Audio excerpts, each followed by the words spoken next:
અકબર બિરબલની વાર્તા સત્યનું ઇનામ। એક વખત અકબર બાદશાહ તેના દરબારમાં બેઠો હતો અને બિરબલ તેની બાજુમાં બેઠો હતો। દરબારમાં ચર્ચા ચાલી રહી હતી કે લોકો કેટલી સાહસિકતા અને ન્યાય માટે તૈયાર છે। અકબરે કહ્યું, મને તો લાગે છે કે લોકોએ હવે સાચું બોલવાનું છોડી દીધું છે। બધાએ સ્વાર્થ માટે ઝૂકવાનું શીખી લીધું છે। બિરબલે શાંતિથી જવાબ આપ્યો, બાદશાહ સલામત, હજુ પણ દુનિયામાં ઘણા લોકો છે જેના માટે સાચું બોલવું એ ધર્મ છે। મારી એક નાની યોજના છે જેના દ્વારા આપણે જાણી શકીશું કે સાચા માણસો હજુ બચ્યા છે કે નહીં। અકબરે આ અંગે વધુ જાણવા માંગ્યું। બિરબલે દરબારમાં જાહેર કરાવ્યું, કેવો પણ હોય, જે વ્યક્તિ સવારના 4 વાગે રાજમહેલના મુખ્ય દરવાજા સામે ઊભો રહેશે અને પૂરું સત્ય કહેશે, તેને 100 સોનાની મુદ્રાઓ ઇનામ તરીકે આપવામાં આવશે। દરબારના સ્વજનો, વેપારીઓ, દરબારના કર્મચારીઓમાં આ વાત વહેતી ગઈ। ઘણા લોકો વિચારતા રહ્યા કે આ તો કોઈ ચાળ છે, કોઈ સાદું કામ નથી। કેટલાય દિવસો પસાર થયા, કોઈ નહોતું આવ્યું। છઠ્ઠા દિવસે એક ગરીબ ખેડૂત દરબારના દરવાજે સવારે 4 વાગે હાજર રહ્યો। સુરક્ષા કર્મીઓ તેને અંદર લાવ્યા।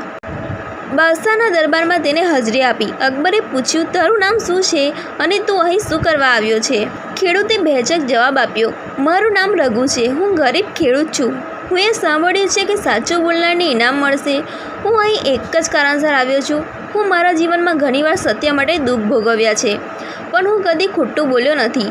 આજે હું ઇનામ લેવા માટે આવ્યો નથી, પણ બતાવવા આવ્યો છું કે સત્ય જ હંમેશા જીતી શકે છે। બિરબલ હળવે હસ્યા।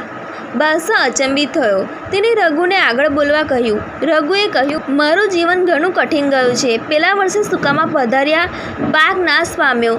ગામના શેઠે મને નાણાં આપ્યા, પણ વધુ વ્યાજ લઈને મારા વાવેતરનું પૂરું માલ પણ લઈ ગયો। હું રાજમહેલમાં આવીને એમ કહેવા આવ્યો છું કે રાજા હોવા એટલે ફક્ત ગાદી પર બેસવું નથી, પણ જનતાની વ્યથા સાંભળવી પણ છે।